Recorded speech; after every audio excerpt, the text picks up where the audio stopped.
What up, y'all? It's your boy Degenerate. Today I'm talking to y'all about supply and demand and applying that concept to trading shitcoins, to trading Bitcoin, to trading literally anything in your life. Introduction to Microeconomics 101, Chapter 1. We have trade-offs. Straight up, all of us do. As a retail investor, I have limited income that could be spent on a huge variety of goods, services, save for the future, trading, whatever you like. It's 2019. I can spend money on Amazon. I can go to a store. I can go show up to a casino near any river and gamble everything on blackjack. You can bet on a Super Bowl coin toss. Like, there is no shortages of ways to spend your income. So we have trade-offs.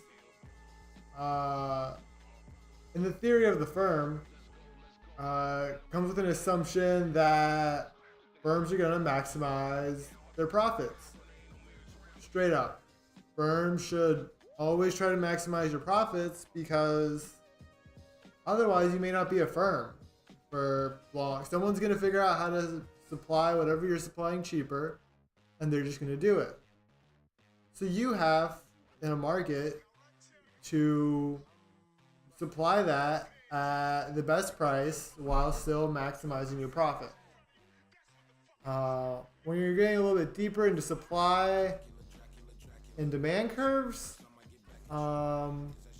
it's simply the quantity of a good that, like, for instance, a supply curve is something that producers are willing to sell for that price.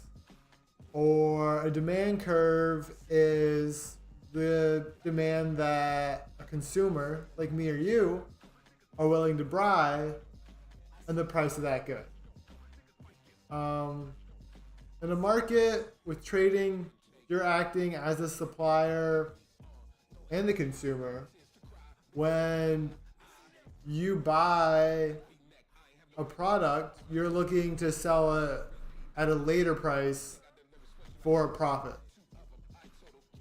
You're always looking to do that. Otherwise, you should not be trading. I don't buy a coin, I don't buy a product thinking, oh, I can't wait to sell this for 20% less than what I bought it for. It doesn't happen.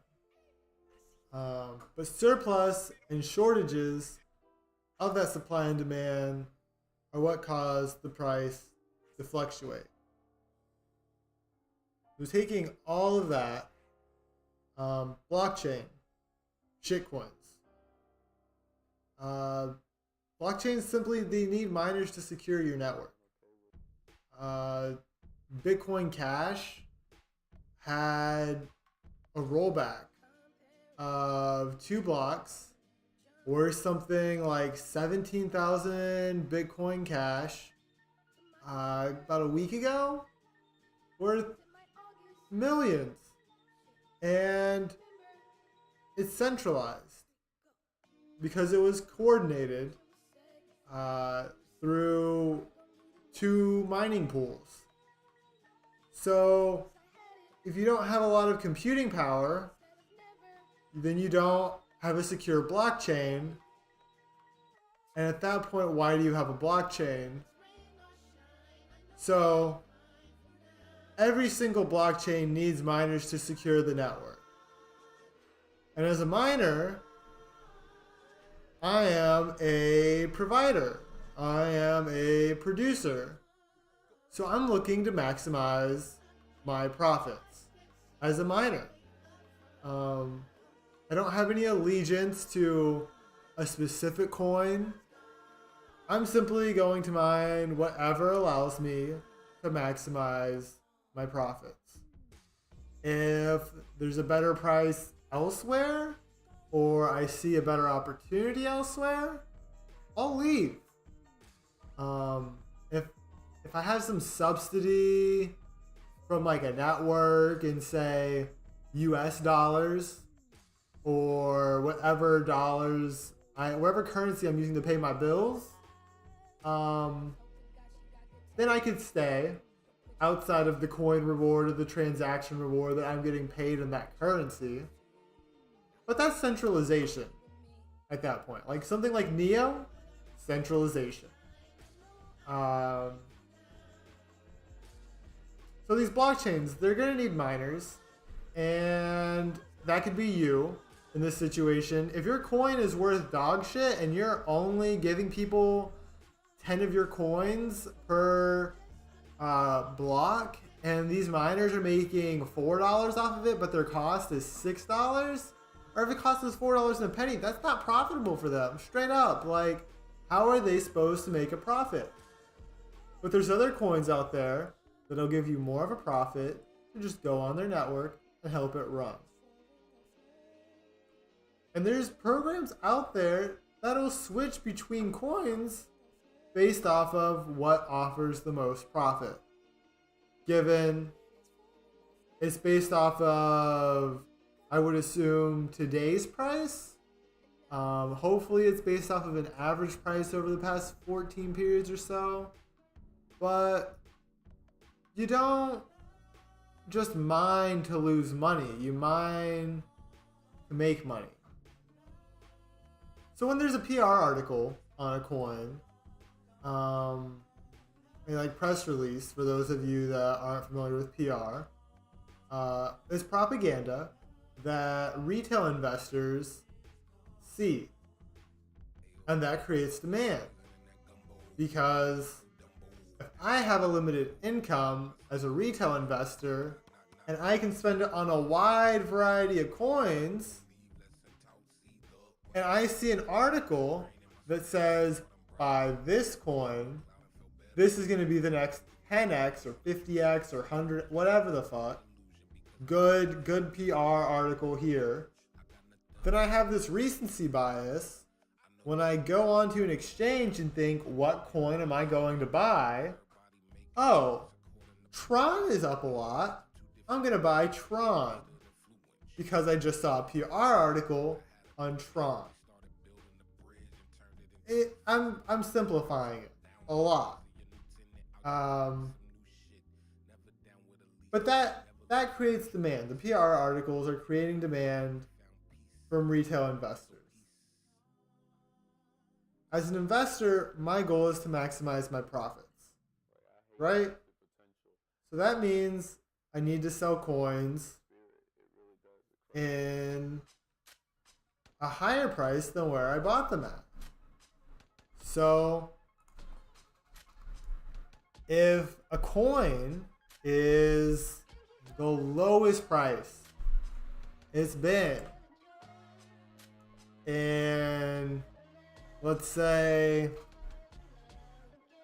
months or weeks, whatever time frame you are looking to play and bet on, that you decide is worth your time because you're independent from everyone else. You have your own goals. You decide what is worth your profit, but you're also going to maximize it.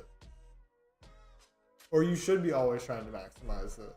And that's why you don't sell the top up here and someone else sells the top. Because you were trying to maximize your profit. But if you bought this coin down here, then anything up here that you sell would be profit for you. But if you bought this coin in March, or let's say April, and you thought that this was the retest before it launched off because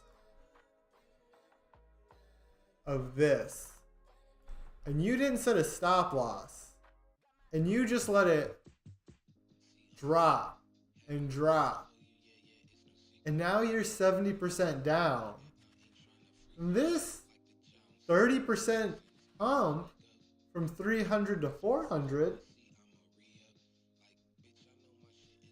that's not a profit for you yet.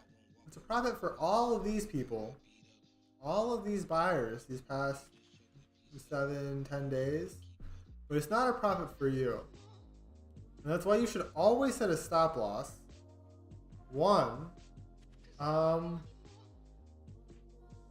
also these people that bought up here, if they sell, they're losing money. They're not maximizing their profit. You should have cut your sell right here. And that's not to say that price can't keep going lower, or that price won't keep going lower.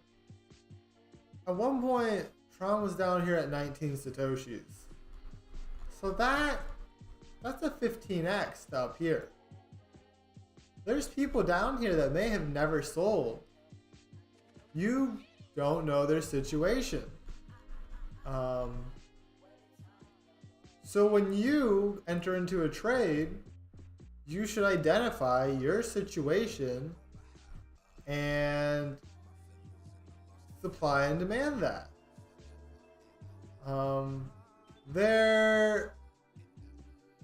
These are all shitcoins. And the idea that most businesses are going to fail. Tron is a business. Every shitcoin is a business.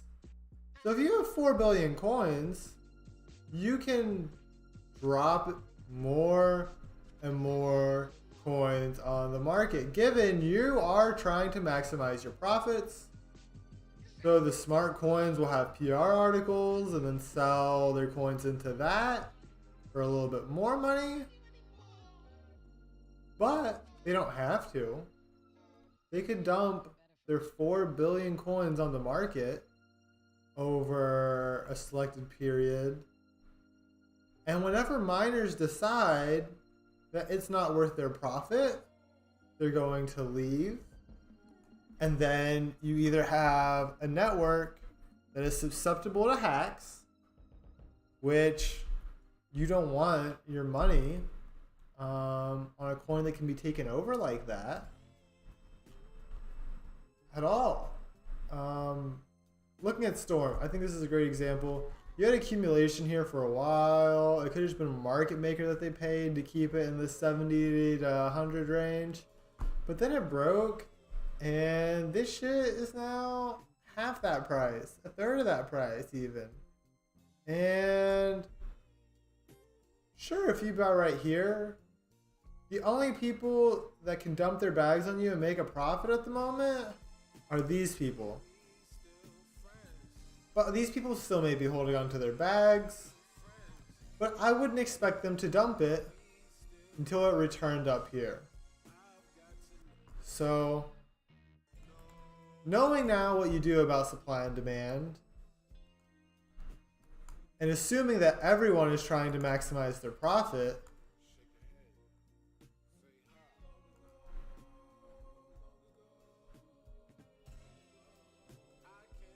that's not a good risk to reward ratio yet.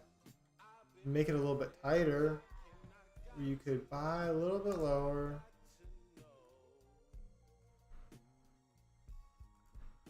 Do something like that. But these people may get out of break even. But it's 13 minutes into this video, and I hope that you learned something about supply and demand. Quick review. You're always going to maximize your profits. The firm's going to maximize their profits. You should maximize their profit. There's a supply and demand curve that comes with the surplus and shortages, and that causes the price to fluctuate. PR is going to cause demand, which is going to cause it to rise. Miners are going to be providing the service of securing the network until they're not making a profit. And then the coin can just drop. I think that's it. I hope you all have a good day. Yeah.